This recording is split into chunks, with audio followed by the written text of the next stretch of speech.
Pada malam yang berbahagia ini kita akan membahas tentang kelanjutan dari pembahasan sebelumnya, yaitu tentang masalah adabul muasyarah di dalam keluarga.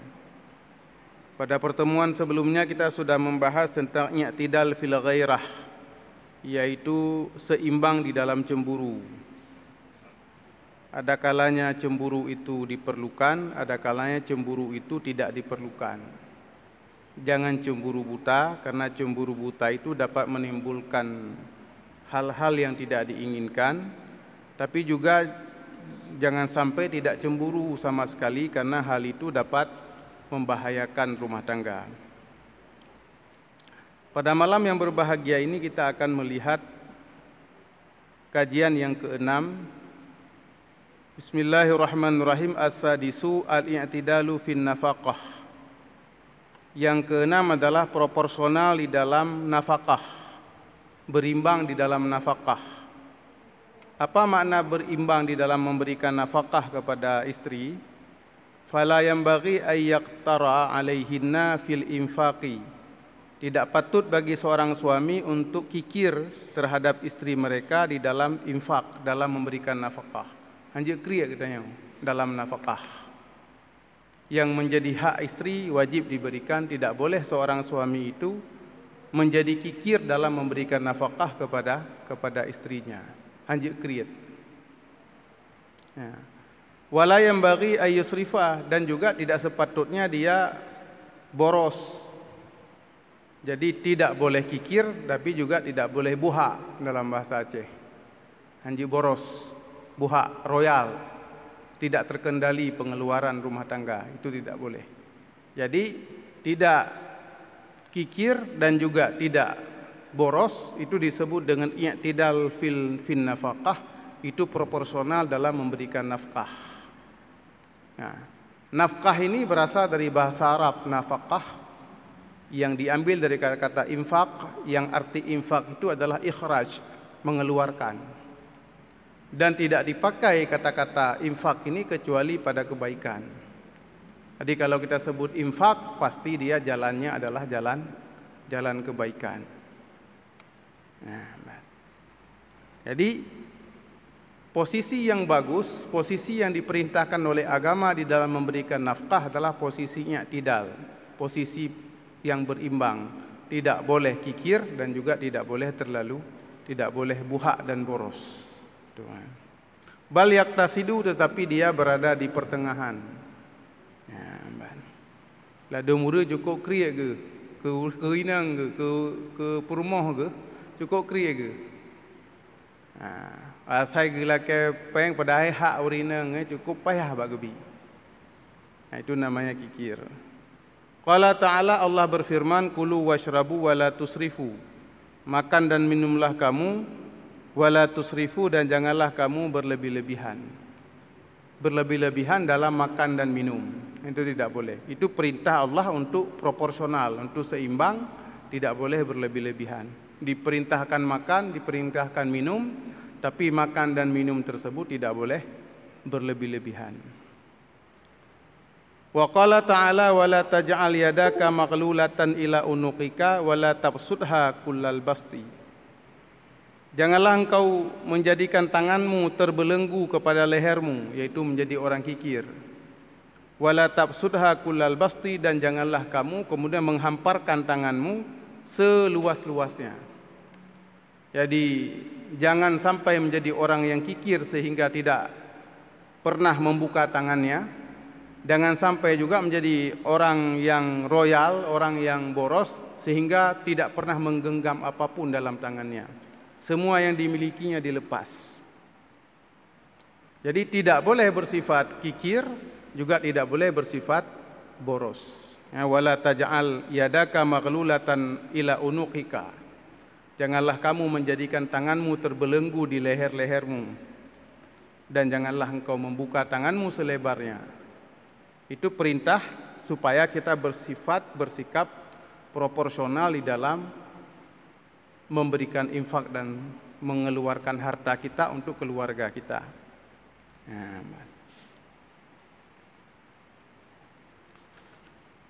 Wa qala sallallahu alaihi wasallam khairukum khairukum li ahlihi. Rasulullah sallallahu alaihi wasallam bersabda, khairukum khairukum li ahlihi. Sebaik-baik kamu adalah sebaik-baik kamu bagi istrinya. Orang laki-laki yang paling baik adalah laki-laki yang paling baik kepada istrinya, termasuk dalam memberikan nafkah. Karena nafkah ini itu wajib dengan sebab 3 hal. Pertama, wajib dengan sebab nikah, dengan sebab ada akad nikah, dan kemudian di situ melahirkan kewajiban kepada suami untuk memberikan nafkah kepada istrinya. Yang kedua, dengan sebab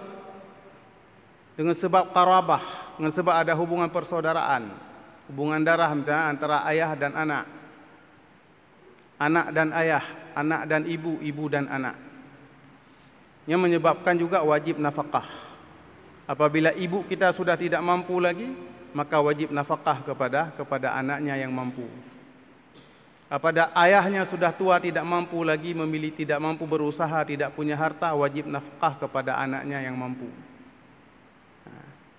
Demikian juga wajib nafkah kepada ayah dan kepada anak. Dan yang ketiga, wajib nafkah itu dengan sebab milik. Apa makna dengan sebab milik? Dulu ada pengakuan Islam terhadap budak hamba sahaya. Maka hamba sahaya tersebut wajib nafkah kepada saidnya, sebagaimana wajib nafkah seorang suami kepada istrinya. Jadi wajib nafkah itu dengan sebab 3 hal. Pertama dengan sebab nikah, yang kedua dengan sebab qarabah, yang ketiga dengan sebab milik. Nah, dalam hal ini kita bicara dengan sebab nikah. Maka sebaik-baik laki-laki adalah yang paling baik kepada istrinya, termasuk dalam hal memberikan nafkah.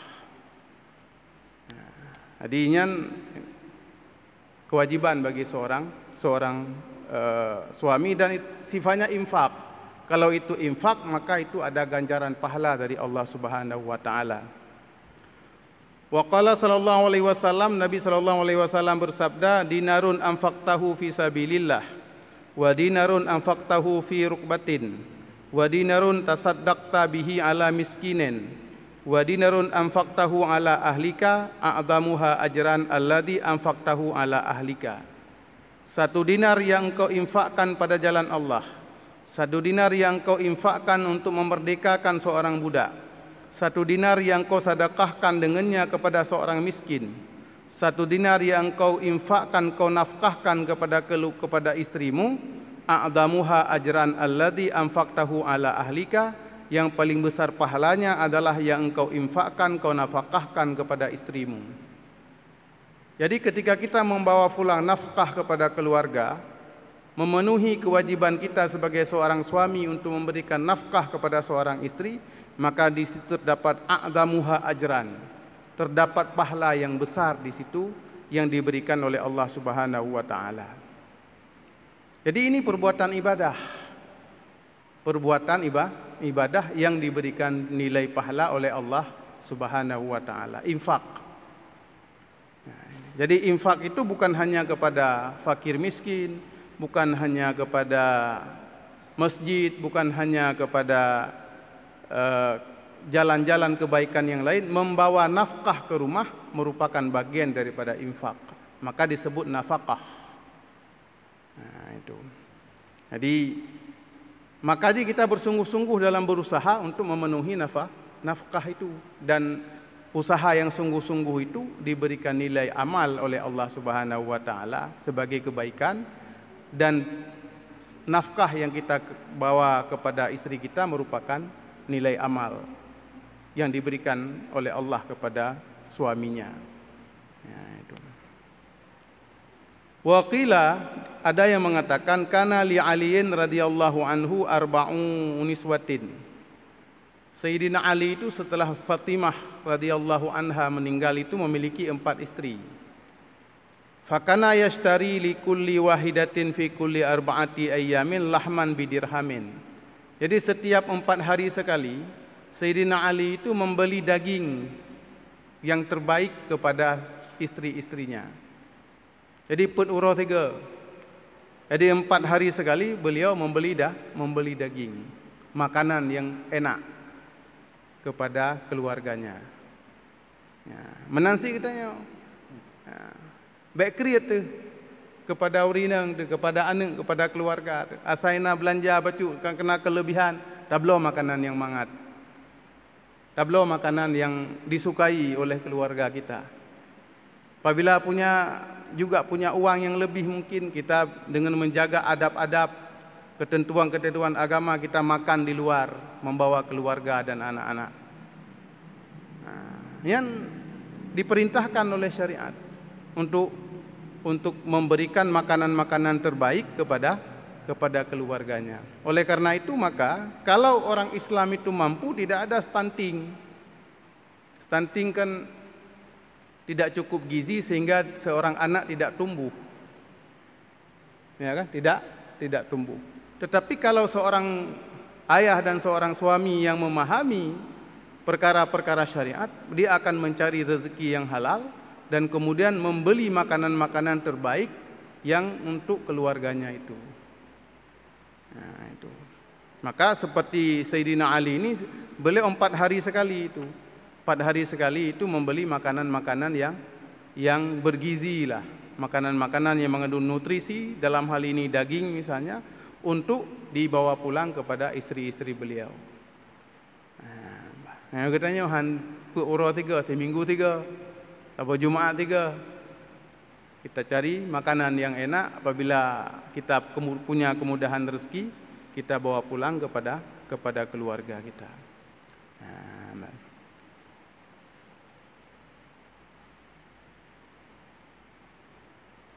Wa qala Ibnu Sirin yustahabbu lirrajuli ay ya'mala li ahlihi fi kulli jum'atin faludajah wa kadzal halawah wa illam takun minal muhimmati.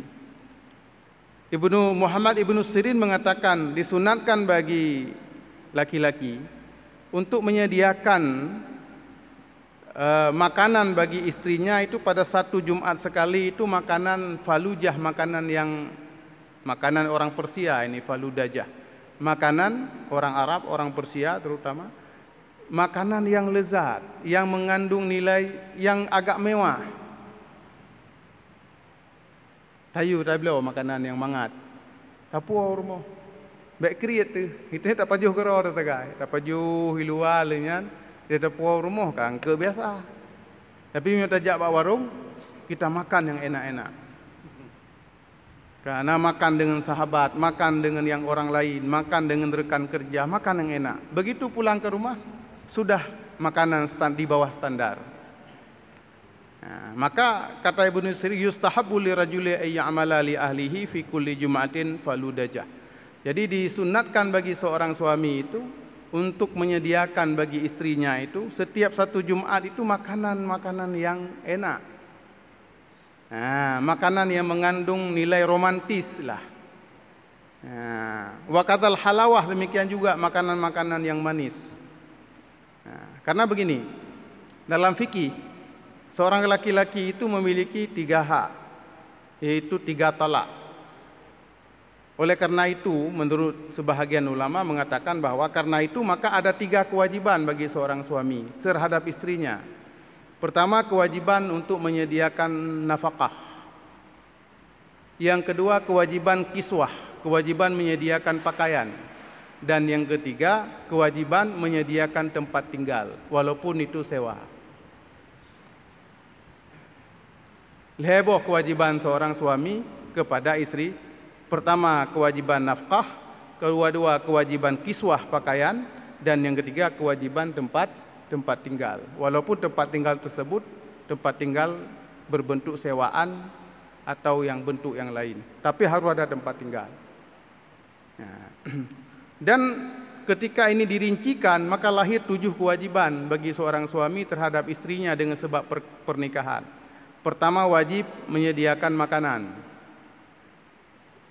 At-ta'am, besaran makanannya berapa? Kalau kita melihat pendapat dalam mazhab Syafi'i, besar makanan yang wajib dibawa pulang setiap hari apabila suaminya adalah orang kaya atau orang yang mampu, maka dia wajib membawa pulang 2 mud. beras atau 2 mud gandum, tergantung jenis makanan yang menjadi makanan pokok. 2 mud itu kira-kira kalau 1 mud itu 6,7 on. Lagi mud lang fidyah. 6,7 on berarti kalau 2 mud itu lebih dari segi 1,3 kilo lah. Lebih. Maka itu wajib kepada seorang suami untuk dibawa pulang ke rumah untuk menjadi makanan kepada istrinya. Kalau dia orang yang pertengahan kelas menengah, pendapatannya menengah, maka wajib 1,5 mud. Dan bagi orang yang miskin, orang yang di bawah menengah itu wajib menyediakan dan membawa pulang 1 mud, yaitu 6,7 on beras misalnya. Kemudian yang kedua, wajib menyediakan idman, udum. Makna udum-udum di sini adalah hal-hal yang dapat dijadikan pendamping makanan pokok, sembako. Karena kalau tidak ada minyak, bagaimana dia memasaknya dan sebagainya. Jadi wajib ada beras dan wajib ada sembako-sembako pendamping untuk memasak makanan tersebut. Yang ketiga, wajib pakaian. Wajib menyediakan pakaian yang layak sesuai dengan kemampuan istrinya, kemampuan suaminya. Yang keempat, wajib menyediakan alatun tandhif, benda-benda untuk membersihkan diri. Apakah itu mungkin sabun, wangi-wangian, kalau bahasa sekarang mungkin kosmetik. Itu wajib. Kemudian apalagi yang wajib? Yang kelima, peralatan rumah tangga. Peralatan rumah tangga. Itu wajib. Dan yang kemudian wajib juga menyediakan tempat tinggal sukna kepada istrinya. Dan yang ketujuh, apabila istrinya ini adalah orang yang memiliki pembantu dalam rumahnya sebelumnya, misalnya kita juga punya kewajiban menyediakan pembantu kalau kita mampu. Itu kewajiban seorang suami dengan sebab perkawinan. Dengan sebab perkawinan lahir 7 kewajiban itu sesuai dengan tingkat kemampuan suami. Jadi di sini kata Ibnu Sirin, yustahabbu lirajuli ay ya'mala li ahlihi fi kulli jum'atin faludajah. Jadi disunatkan, digalakkan bagi seorang suami itu untuk menyediakan makanan bagi ke istrinya itu pada 1 Jumat sekali itu makanan-makanan istimewa. Makanan istimewa sehingga tercipta suasana yang romantis, suasana yang penuh kasih sayang antara istri dan suami tersebut. Yang kan tradisi barat, ben bikin bawa film kan dakwaan kan ada katanya opi. Juga disunnahkan lagi untuk membangun rumah tangga yang sakinah, rumah tangga yang penuh dengan ketenangan di dalamnya. Jadi katanya gasa apa nih romantisme dalam rumah tangga.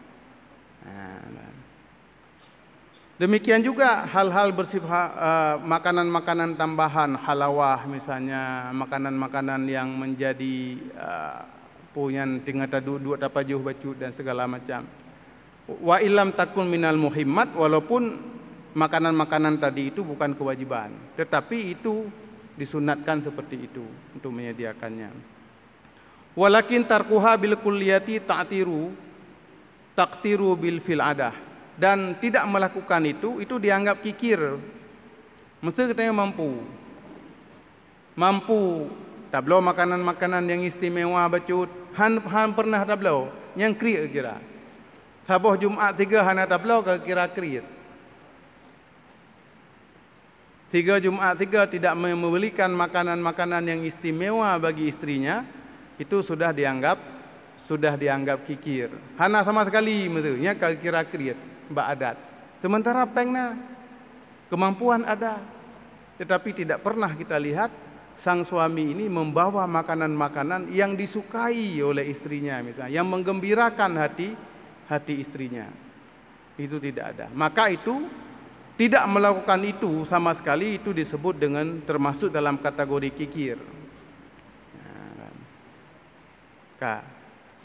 Wa yanbaghi ay ya'muraha bitasadduqi fi ayatasadduqi bi baqaya ta'ami.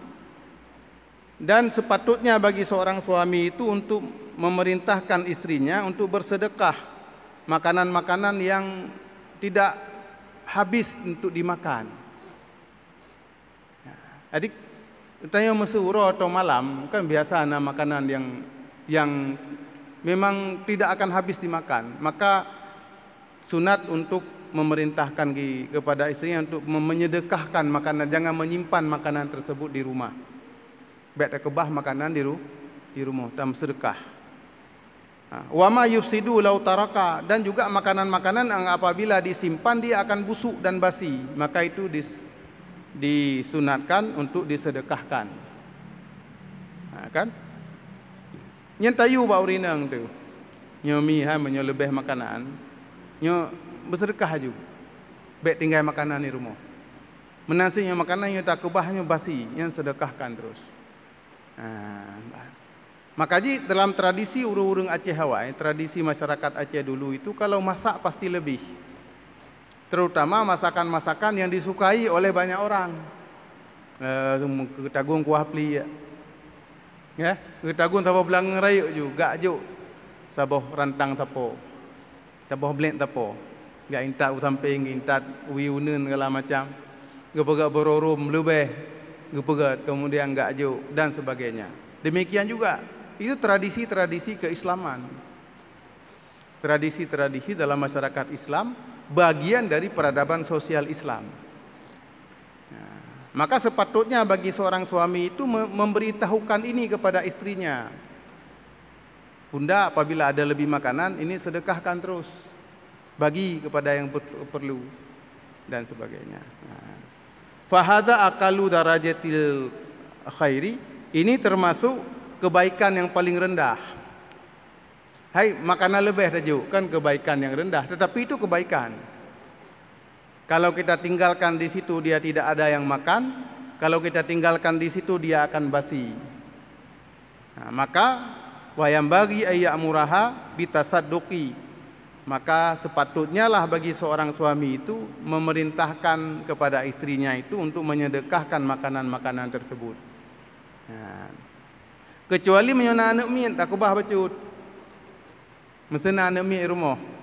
Kadang-kadang anak mi nya baik pelung-pelung kahek kada yang dah kebah bacut supaya apabila dia pergi untuk mencari makan di dapur misalnya itu tersedia makanan. Tetapi kalau tidak ada, dipastikan tidak ada yang makan lagi di rumah, maka kita perintahkan untuk dibagikan kepada tetangga-tetangga kita atau kepada yang memerlukan. Itu adabul muasyarah, itu adab rumah tangga. Jadi baik sampai makanan ini basinan tatabo belangang. Tatabo belangang berarti. Kakak orangnya kabati tatabo belangang. Tengah kabati tatabo belangang tu. Lusa kabati tatabo belangang tu. Setiap hari ada makanan yang basi dan tidak disedekahkan. Walaupun fahada aqallu darajatil khairi, termasuk ini derajat kebaikan yang paling rendah, tapi itu termasuk dalam kategori kebaikan. Walil mar'ati ayyaf an taf'ala dalika bi hukmil hali min ghairi sarihi iznin minal zauji. Dan boleh bagi seorang istri itu untuk melakukan hal ini, membagikan makanan itu sesuai dengan kondisi. Kira-kiranya makanan banyak, maka bagikan terus walaupun tidak ada izin yang jelas dari suami. Menteri hana gepegah pi je tajak ju. Karena kira-kiranya lebih makanan, dia tagun memang le ju. Maka itu sesuai dengan kondisi bi hukmil hal, sesuai dengan kondisi, maka memang lebih makanan dia kita bagikan kepada tetangga kita, kepada orang yang memerlukan. Tajak ju. Dan itu tradisi dalam masyarakat Islam.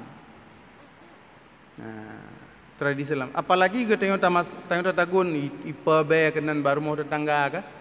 Ya? Maka jinya urang awai lom, tinggal long atau ubut long yan pajo boh rian yan sekolom tuboh. Atau tuboh. Gak pugo taju le abu dengan pajo boarding ngambulukat. Supaya be tak membebak bak urang. Karena begitu na urang kadang gecumbe berin hawa ke bicah hati ke. Hana ta bagi. Nah, itu bahagian daripada cara-cara Islam untuk merawat masyarakat. Sehingga tidak muncul kecemburuan yang tidak diperlukan. Wala yanbaghi ay yasta'sira an ahlihi bima'kulin tayyibin, dan tidak patut bagi seorang suami itu untuk menyembunyikan dari istrinya itu makanan-makanan yang enak. Ya saya mangat pajuh gerau tagai ya anjing. Saya mangat pajuh gerau yang tidak dibolehkan seperti itu. Fala yat'amuhum minhu, dan tidak memberikan makanan itu kepada mereka. Yang hanji tak tahu mbak keluarga ada. Apalagi lihat pajuh makanan di luar mangat-mangat tak cerita lah. Nah, maka kepegah. Fa inna dzalika mimma yughiru sudura. Hal itu termasuk hal yang dapat menyebabkan terjadinya kegundahan hati. Hana senang hati itu masa ibu atau di abang ke pajuh semanga-manga hana gepakak katanya. Wa yab'adu anil muasyarati dan bil ma'rufi, dan juga hal itu dapat menjauhkan hubungan yang ma'ruf, menjadi jauh antara suami dan istri, karena wate mangat di suaminya itu makan sendiri-sendiri, tidak dengan istrinya. Fa in kana musmi'an ala zalika falyakulhu bi khafiyatin bihaitsu la rifu ahluhu. Kalaupun seorang suami itu ingin makan makanan yang enak, tapi geblo le kayaknya, geblo nyan tagai, hawa getat, nyan hendaklah dia makan secara rahasia. Hendaklah dia makan secara rahasia. Baik tak pegah. Tak pajuh baik tak pegah. Bihaitsu la ya'rifu ahluhu. Ohna rahasia baik itu pun le urinang tu. Nyo tak pajuh tu. Pebinyo kata pegah ka payah dah beliau.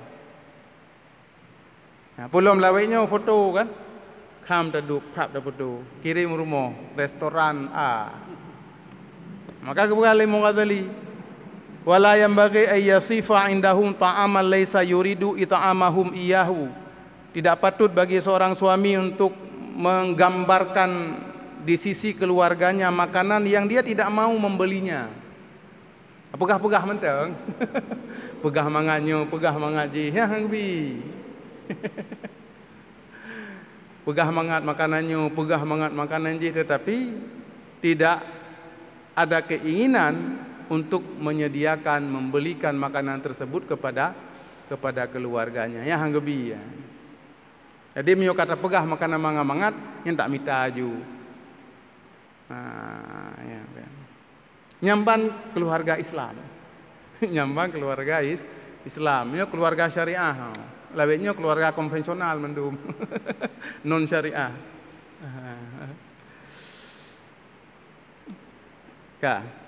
Wa idza akala fayaqudul ayyalu kulluhum ala maidatihi. Dan apabila sekeluarga makan, maka hendaklah satu keluarga itu duduk di depan hidangan mereka. Jadi tradisi Islam itu makan bareng, makan bersama. Makan malam terutama kan, makan bersama. Sepatutnya duduk di depan hidangan mereka.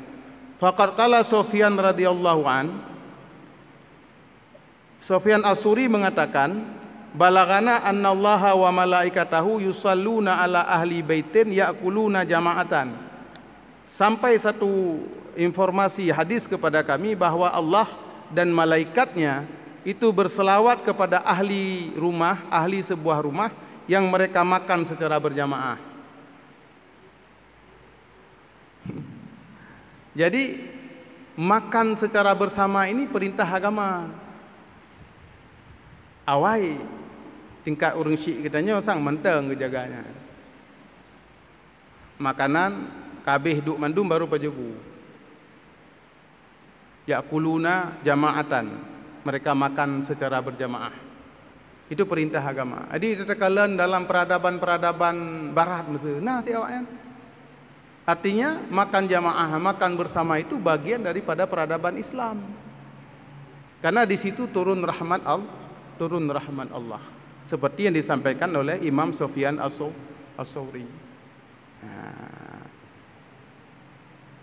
Aku pegah dalam kitab Al-Qud, fa innal ijtima'a ala ta'ami mimma yurisul barakah. Berkumpul untuk makan bersama itu di antara hal-hal yang dapat memberikan berkah.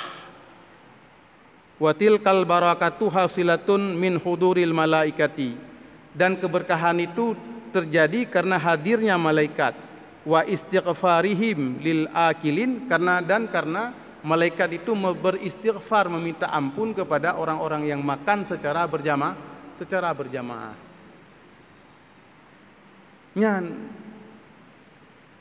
Jadi ini adalah profil dari bentuk keluarga Islam, keluarga Muslim, keluarga syariah. Mesti tahu kategori keluarga syariah. Sementara yang kita lakukan hari ini, kita sudah jauh daripada adabul muasyarah. Sudah lama kita tinggalkan, padahal orang tua kita dulu sudah menjadikan itu sebagai bagian daripada tradisi dalam masyarakat dan keluarga.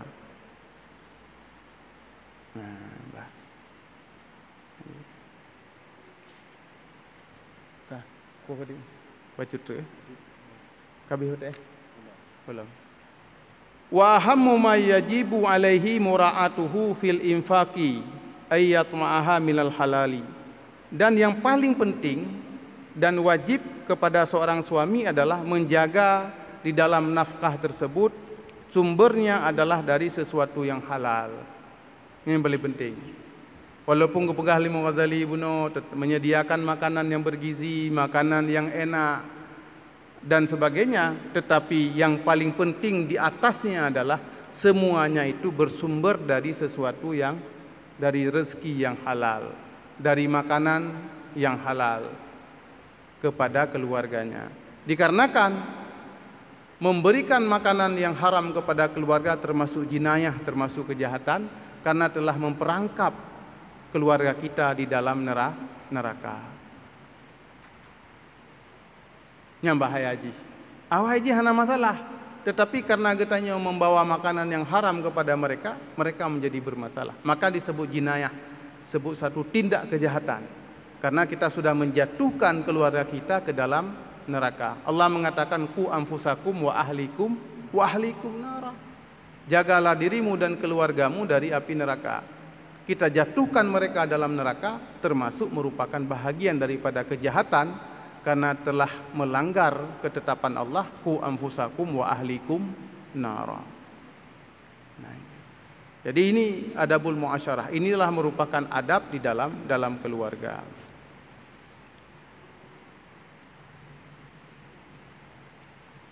Bapak Ibu sekalian yang dirahmati Allah Subhanahu wa taala, saya kira itulah adabul muasyarah yang keenam yang mudah-mudahan mampu kita amalkan dan untuk kita jadikan sebagai pedoman dalam menyelenggarakan kehidupan keluarga kita sebagai satu keluarga yang sesuai dengan panduan-panduan agama. Demikian saya kembalikan kepada moderator.